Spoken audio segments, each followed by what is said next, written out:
রাধে রাধে বন্ধুরা, বড়দের জন্য প্রণাম, ছোটদের জন্য আমার অনেক ভালোবাসা।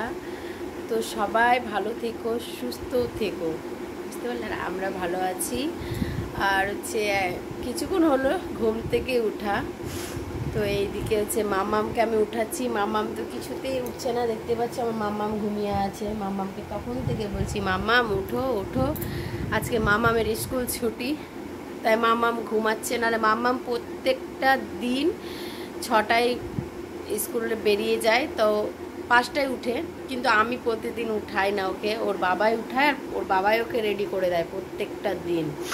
আমার ছেলেকেও তাই করেছে, মেয়েকেও তাই, প্রত্যেকটা দিন ওর দায়িত্ব মতন। আমি সকালে সত্যি উঠতে পারি না, তার জন্য ওর বাবাই ওকে রেডি করে দেয় আর প্রত্যেকটা দিন টাইম মতন গাড়িতে রেখে আসে। ছেলের দায়িত্ব পালনও করেছে আর মেয়েটারও দায়িত্ব পালন করছে।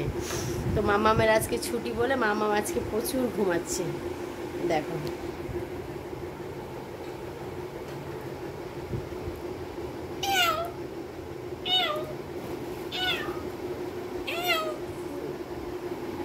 আর এদিকে আমার কর্তামশাই কি করছে দেখো, এই যে ছোলা খাচ্ছে।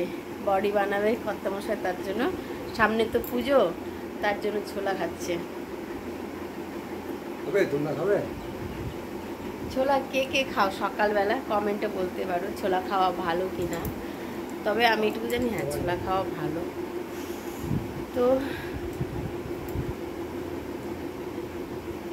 আমাকে পরিষ্কার লাগছে কত দেখতে,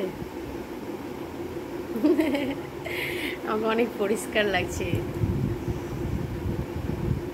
আমি তো শুক্রবারে করেছিলাম ব্লিচ মুখে, এখনও গ্লোটা আছে। ব্লিচটা অবশ্যই থাকে, আর যখন পুজো খুব কাছে যাবে তখন একটা ফেসিয়াল করে দেবো, ব্যাস হয়ে যাবে।